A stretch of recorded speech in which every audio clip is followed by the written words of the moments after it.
So what's happened to broker transparency? Owner-operators were asking that more than a year ago now, just a few months into the Trump administration. The late 2024 rulemaking proposal out, but no further action yet taken by the Federal Motor Carrier Safety Administration. I'm Todd Dills, and in this week's edition of the Overdrive Radio podcast, I'm bringing transparency up because, yet again, another target date has come and gone for a supplemental proposed rule FMCSA's got on its agenda now. I don't have an answer as to a more realistic timeline, but what I can say is we've got plenty more evidence timing is on the minds of many an owner-operator. Overdrive's recently released broker-related research report based on the survey responses of hundreds of you asked directly for transparency-related viewpoint. More than half of owner-operators strongly favored FMCSA's late 2024 proposal as written, and a third of respondents urged regulators to, quote, move faster to finalize the proposal and get it across the finish line, end quote. There's evidence there, too, that more owners have moved beyond worries over transparency to bypass the broker altogether in efforts to secure direct freight. For owner-operators with active businesses among survey respondents, few relied on just a single broker, and 60% reported at least some direct customers. That's well up since we last asked the question about freight partners more than 2 years ago, now in early 2024. Today on the podcast, we're stepping back in time again to 2024 too, for the second part of my long talk with small fleet owner Gill Freight Lines. If he's made good on goals voiced back then, it's probably now among owners who've made it a priority to get past bottom dollar brokers and build that long-term direct business to sustain, as you'll hear. Step back in time with him here today and keep in mind the time period of the original airing in late April 2024, again, with mentions of the convoy brokerage's collapse and all the money owed to Gill and his efforts at recourse. There are myriad potential avenues in that regard. When a broker fails or simply walks away from the deal at delivery, it disappears. Find your owner-operator peers' experience charted extensively in the new report. You can download the link in the show notes or in the post that houses this podcast at overdriveonline.com/overdrive-radio. Here we go. Letting the tape roll on the 2024 edition and surrender Gill's message for shippers who want to do right by their carriers.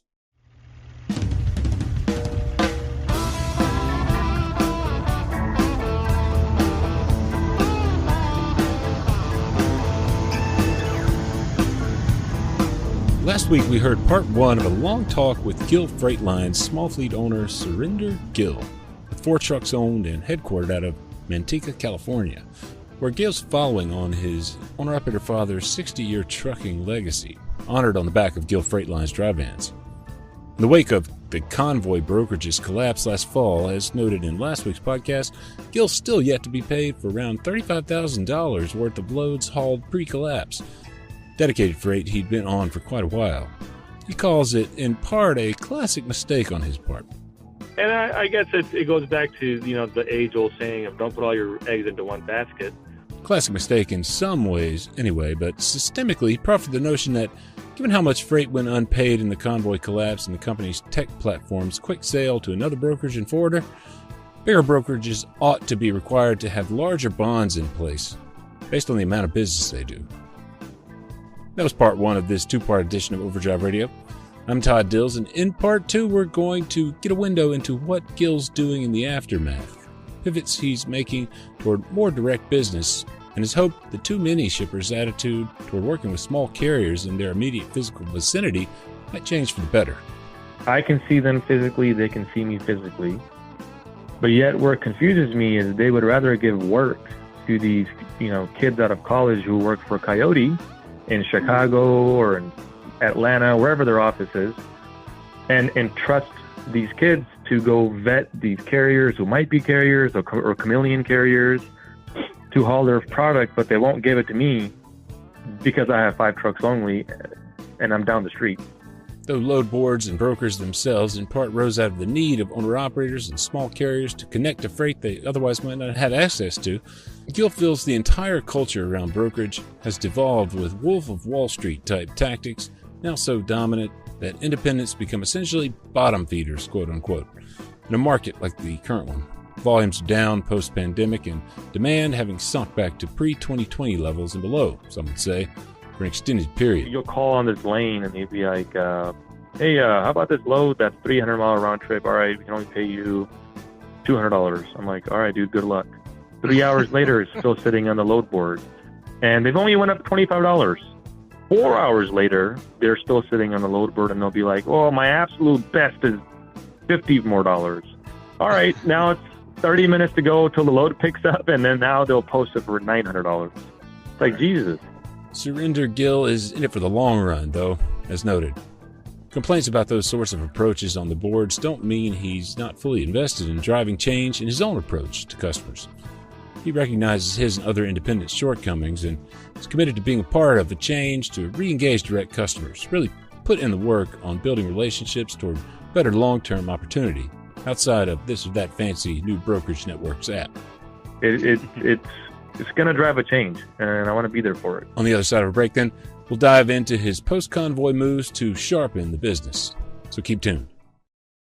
Out here, every mile matters, so make every mile count. Diesel fuel is the lifeblood of your engine, and the cleaner it is, the better your truck performs. That's why there's Howe's Diesel Defender. It removes water, boosts lubricity, and cleans your fuel system, helping you burn fuel more efficiently and get more power from every drop. Use it at every fill-up for better performance and cleaner fuel. When you're counting miles, count on Diesel Defender from Howe's. Find Howe's at retailers nationwide. Visit HowesProducts.com for more information. HOWES, HowesProducts.com. For much more information about the company's fuel treatments, Howe's multipurpose, and more.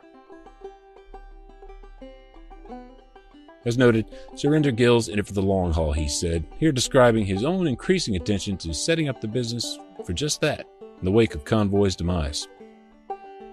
We fared through, we're not the ones that threw in the towel and said, all right, we're going to belly up too. Of course not. The people that work with us, they got families to support.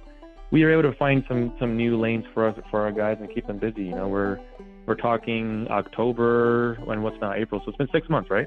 So 6 months later, we're still doing what we're doing. We added on more equipment. We now took some of the headache that Convo was taking for us, and now it kind of helps me build a smarter and sharper strategy for our company going forward. How much to put your eggs in a basket with a broker, to look at the finances, to look at these quick pay deals. Because I was one of the carriers that was like, I'm not paying you guys 1%, 2%, 3%. Screw that. Right. I worked too hard to negotiate these rates. We're going to keep you on a 30-day cycle. Now I'm more of, all right, let me try to get my money from wherever, because I don't trust anybody now. I don't care if you're C.H. Robinson or, Knight Logistics or whomever else, because this industry is it's become so saturated with double brokering, payment issues, EQL, people like that. I read an article, I think last year, about them holding a carrier's money due to a claim. And not just the money for the load where the claim was in question. That article Gill referenced there was one in Overdrive about the cargo claims offsetting contract language brokers often use to reserve the quote-unquote right to essentially withhold payment on any carrier's loads to satisfy shipper claims of damage. It's an oft-abused practice various players in and around small trucking have been warning carriers to avoid like the plague in their contracts with brokers. So what's to say that it was like $1,000 claim, that now he's juked out of his other financials. Gill then told another story about several months' worth of TQL loads he'd not been paid for that turned out were held up within another carrier's factoring company. Turned out it was a case of mistaken identity. TQL was doing some drayage business with a Gill Freight Line company out of California. Unlike the Gill Freight Lines business, without an S. That carrier's edition of a factoring company, TQL then applied to both carriers with the correct one as the beneficiary. Luckily, after months of waiting and work, the payments for those loads ultimately did arrive. Not without plenty in the way of fits and starts. An annoyance, however. That's why I got so fed up with brokerages, over the course of Convoy's collapse, that now, I don't think twice about QuickPay. I'm like, all right, let me get my money. At least I know I got something versus nothing. Last week, I was like, I wish the industry does a shakedown where we don't have to rely on brokerages anymore or as much. I do hope shippers are more open to giving work to direct carriers. Who cares if we're a 5-truck operation? At least you know who we are. We know who you guys are. There's not going to be an issue about identity, about double brokering, stolen freight. You know, like if my yard, for example, we're in Manteca, correct? Mm-hmm. And right down from our terminal is a Ford factory. It's a plant.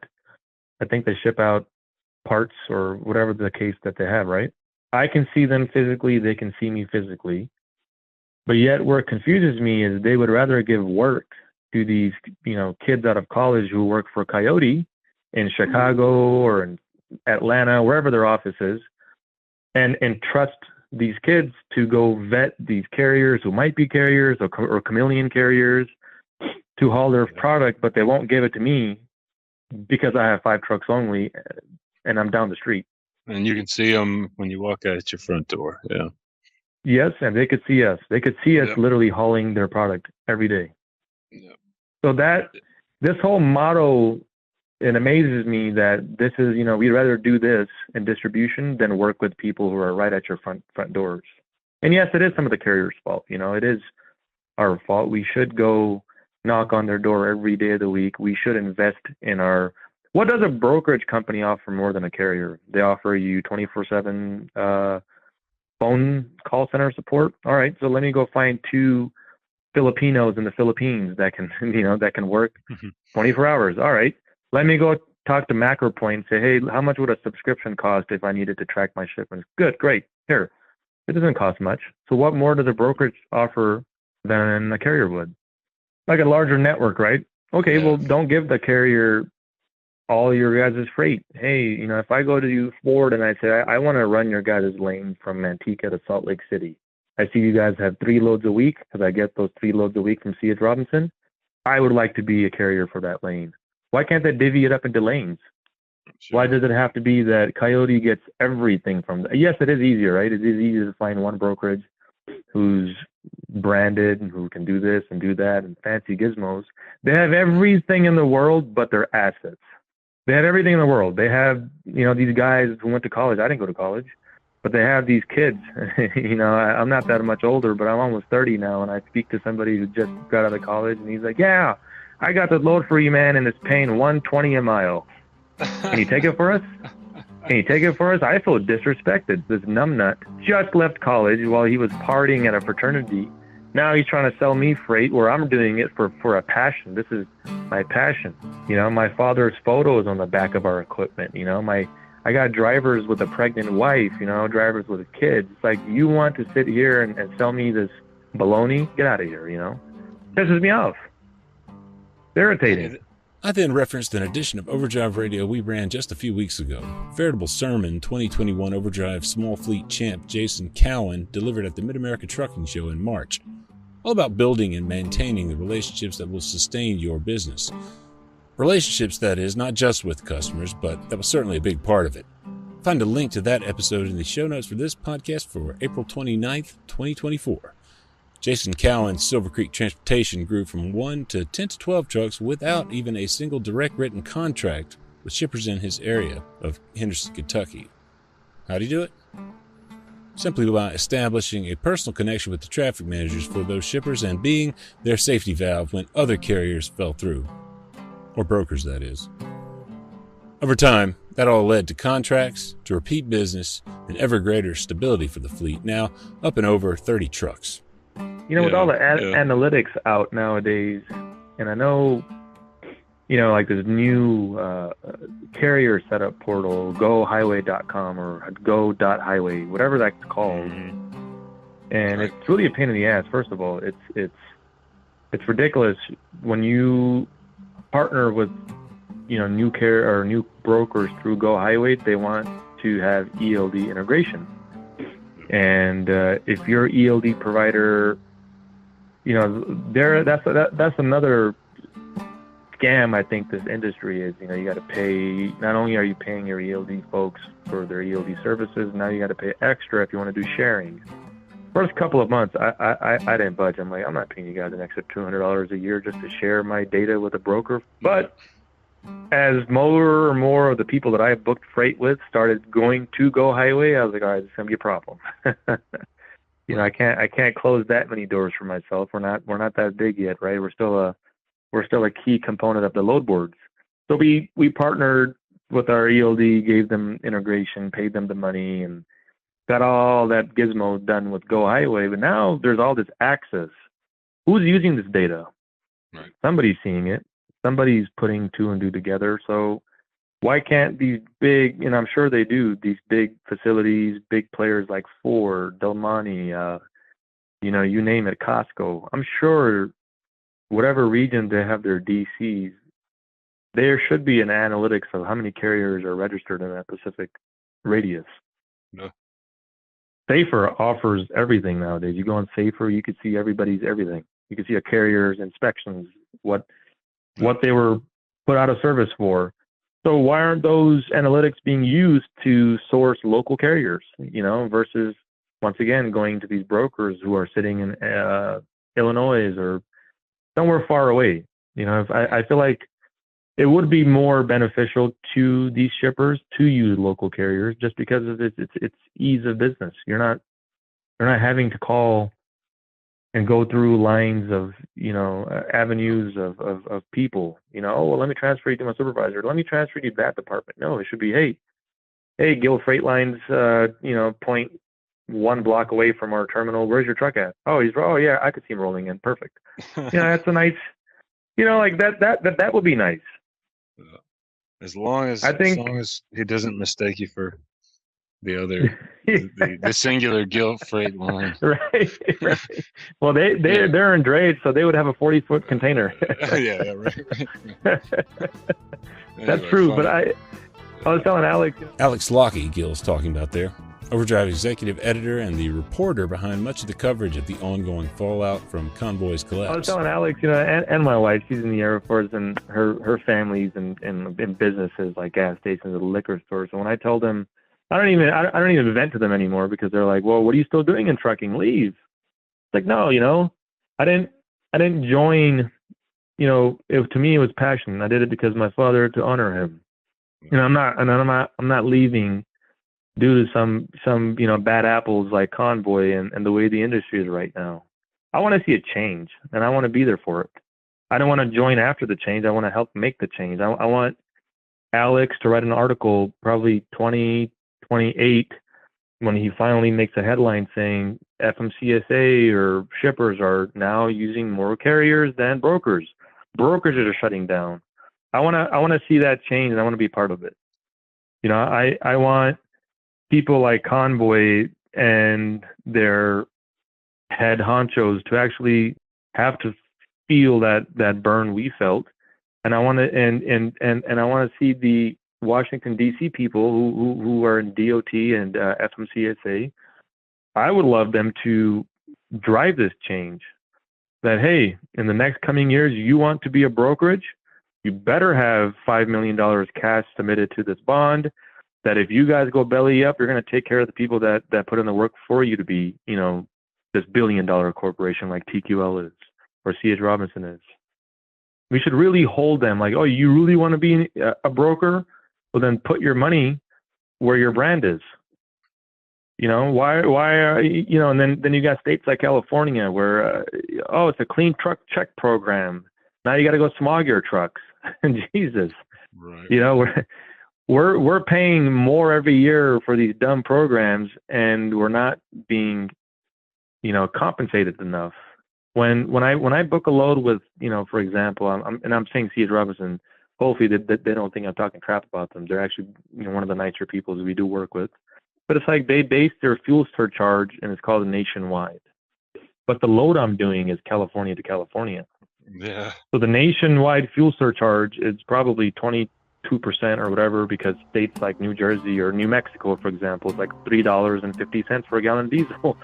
But I'm doing a load California to California, and I'm having to pay $5.50. Yes. Yeah. So it's like, what the hell? I should have a California fuel surcharge, not a nationwide surcharge. So we're getting nationwide money, but we're subjected to, my gosh, these insane costs. Carriers are no doubt smarter than brokers about accounting for operational costs. If you don't have room to negotiate the line haul rate up to account for the inadequacy of a national fuel surcharge on a California load like that, you're most definitely in a bind. That said, many carriers approach surcharges on a regional or even lane-by-lane basis, dynamically. As with tracking and ELD integration and other things Gill's mentioned, the technology exists to know that information with a great amount of certainty, week by week by week, as most any conscious owner-operator well knows. Fundamentally, Gill comes back to this. I would like it to be more carrier-centric, and I think the load board creation or the use of brokers was more created to facilitate owner-operators and one or two truck operators, right? That Yes. they don't have enough to go, to Costco and said, give me all your work from point A to point B, and I'll cover every single one of them, right? So I do think it was created for people like us, but now it's became something, it's spun off into what it is now. Right. It's like we're bottom feeders. Whatever mega carriers can't cover, then it gets sent to mega brokers, and mega brokers take their cuts because they're driven like the Wolf of Wall Street people. You follow a script. You'll call on this lane and you'd be like, hey, how about this load? That's 300-mile round trip. All right, we can only pay you $200. I'm like, all right, dude, good luck. 3 hours later, it's still sitting on the load board, and they've only went up $25. 4 hours later, they're still sitting on the load board, and they'll be like, "Oh, my absolute best is $50 more.